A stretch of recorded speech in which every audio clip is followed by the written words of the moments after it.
მეცხრე ნაბიჯი. პირადად უნაზღაურებდით ამ ხალხს დანაკარგს, სადაც კი შესაძლებელი იყო, იმ შემთხვევების გარდა, როცა ამას შეეძლო ევნო მათთვის ან სხვა ვინმესთვის. მეცხრე ნაბიჯი ჩვენ ვაგრძელებთ პასუხისმგებლობის აღებას ჩვენს წარსულ ქმედებებზე. ჩვენ უნდა მივიდეთ იმ ადამიანებთან, რომლებსაც ზიანი მივაყენეთ და ვეცადოთ ჩვენი ზიანის გამოსწორებას. არსებობს საკმაო მიზეზი, თუ რატომ არ დგება ეს ეტაპი პროგრამაში უფრო ადრე.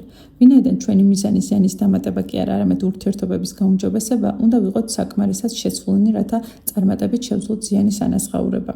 ეს ეტაპი არ არის განკუთვნილი ჩვენი დამცირებისთვის, არამედ აუცილებელი, რომ გაგვათავისუფლოს დანაშაულის შეგრძნებისგან.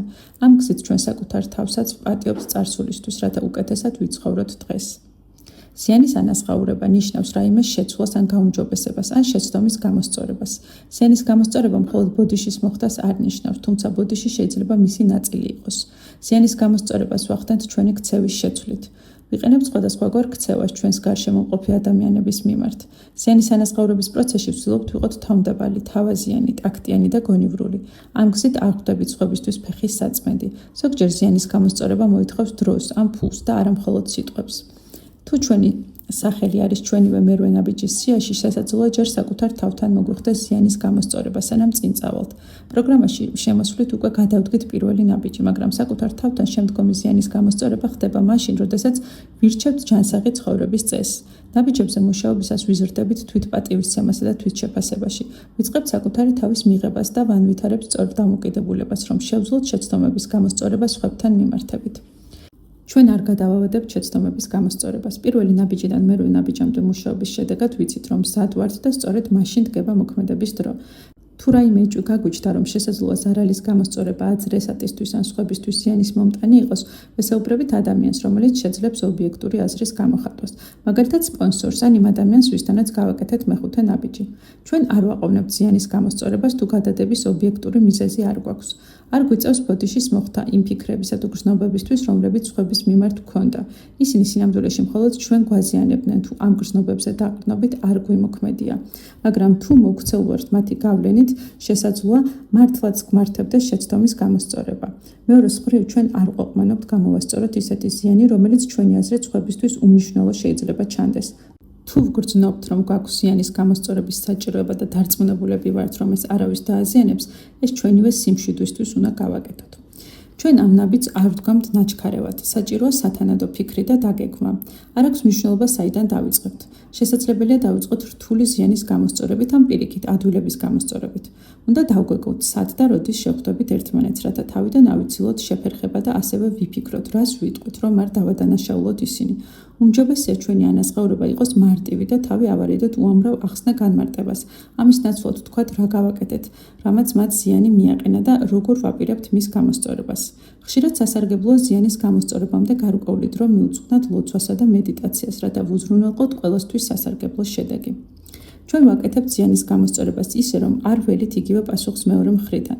გვმართებს დაუშვათ რისკი, რომ ჩვენი ზიანის გამოსწორება შესაძლოა არ მიიღონ. თუმცა ასეთ შემთხვევაშიც კი ჩვენ მაინც ვიღებთ სარგებელს ჩვენი მცდელობიდან. ჩვენ ვიცით, რომ ყველაფერი გავაკეთეთ, რაც შეგვეძლო, ამიტომ აღარ გვმართებს თავს დამნაშავედ გრძნობდეთ. ჩვენ ხვდებით, რომ ეს ანაზღაურების პროცესი უფრო საკუთარი თავის პატიებას ეხება, ვიდრე სხვებისგან პატიების მიღებას. თუმცა უმეტეს შემთხვევაში ჩვენი ანაზღაურებები დადებითად არის აღქმული და ურთიერთობები უმჯობესდება, რადგან ადამიანები ხედავენ, რომ ჩვენი ახალი ქცევები თანმიმდევრულია. ჩვენ ბოდიშს არ ვიხდით ადამიანებზე ჭორაობისთვის, თუ არსებობს შანსი, რომ მან ჭორის შესახებ არაფერი იცოდეს. ამის გაკეთება მეტ ზიანს მოიტანს. მაგრამ ჩვენ შეგვიძლია ზიანის გამოსწორება იმითაც, რომ ვაღიაროთ იმ ადამიანებთან, ვისთანაც ჭორები გაგვიზიარებია, რომ ეს არასწორი იყო. ასევე შეგვიძლია ვეცადოთ შევაჩეროთ ჩვენი მიდრეკილება ჭორაობის ან მის მოსმენასთან მიმართებაში. ეს წარმოადგენს არაპირდაპირ ანაზღაურებას იმ ადამიანის მიმართ, ვის შესახებაც ჭორები გავავრცელეთ და პირდაპირ ზიანის გამოსწორებას საკუთარ თავთან, რადგან ვარჯიშობთ სიჯანსაღესა და თავმდაბლობაში. შესაძლოა ზოგიერთი ზიანის სრულად გამოსწორება ვერასოდეს შევძლოთ. თუ კი გულწრფელად ვიცით, რომ მათ გამოვასწორებდით, რომ შეგძლებოდა, მაშინ შეგვიძლია ვთქვათ, რომ ეს საკითხი მოგვარებულია. ზოგჯერ ადამიანებთან პირისპირ დაკავშირება ვერ ხერხდება, რადგან ისინი ძალიან შორს ცხოვრობენ. ასეთ შემთხვევაში ზიანის ანაზღაურებას ვაკეთებთ გულწრფელი ბოდიშის წერილის გაგზავნით ან სატელეფონო ზარის განხორციელებით. თუ ჩვენს სიაში ადამიანები აღარ არიან ცოცხლები, ან თუ მათთან პირდაპირ დაკავშირება კიდევ უფრო მეტ ზიანს მიაყენებს მათ, ჩვენ შეგვიძლია ეს ზიანი მეხუთე ნაბიჯის პირის მეშვეობით გამოვასწოროთ. ასევე ჩვენ შეგვიძლია გარდაცვლილის საფლავი მოვინახულოთ და იქ გამოვასწოროთ ჩვენი ზიანი ან წერილი დავუწეროთ, ისე თითქოს ისინი ჯერ კიდევ ცოცხლები არიან. ალტერნატიულად ჩვენ შეგვიძლია სხვა ადამიანებს ისე მოვექცეთ, როგორც მათ მოვაპყრობოდით ჩვენი ზიანის გამოსწორების შესაძლებლობა რომ გქონოდა. როდესაც პროგრამაზე მე-9 ნაბიჯის ბოლომდე საფუძვლიან და გულწრფელად მუშაობთ, ჩვენ ვიწყებთ საკუთარ თავში ახალი დამოკიდებულებებისა და გრძნობების შემჩნევას. ვაცნობიერებთ თავისუფლების და ბედნიერების ახლებურ განცდას. არ ვართ წარსულის მიმართ სინანულით განწყობილი, არ გვაქვს მის მიმართ უარყოფითი დამოკიდებულება. გავაცნობიერეთ სიმშვიდის არსი და შევიცანით გონების სიმშვიდე. არ აქვს მნიშვნელობა იმას, თუ რამდენად ღრმა იყო ჩვენი ფსკერი. ხვდებით, რომ ჩვენი გამოცდილებით შეგვიძლია სხვებს დავეხმაროთ. უსარგებლობის გრძნობა და საკუთარი თავის სიბრალული იკლებს. ნაკლებად ვართ მხოლოდ საკუთარ თავზე კონცენტრირებულნი. ჩვენი ყურადღება მეტადაა მიმართული სხვა ადამიანების საჭიროებებისაკენ. ეგოცენტრიზმი თანდათან ქრება. იცვლება ჩვენი დამოკიდებულება და შეხედულება ცხოვრებაზე. უმჯობესდება ჩვენი ურთიერთობები ადამიანებთან. ინტუიციურად ხვდებით, როგორ გავუმკლავდეთ სიტუაციებს, რომლებიც წინათ საგონებელში გვაგდებდა. მივაღწიეთ დაცულობის განცდას საკუთარ თავში.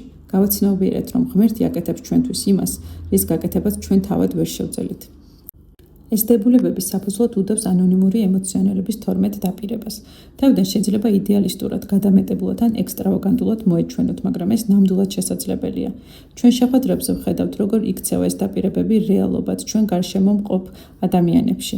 ზოგი მათგანი შეიძლება მალე ახდეს, ზოგი ნელა, მაგრამ ყველა ბუნებრივად ვითარდება, თუ გულწრფელად ვიმუშავებთ ანონიმური ემოციონალების პროგრამაზე.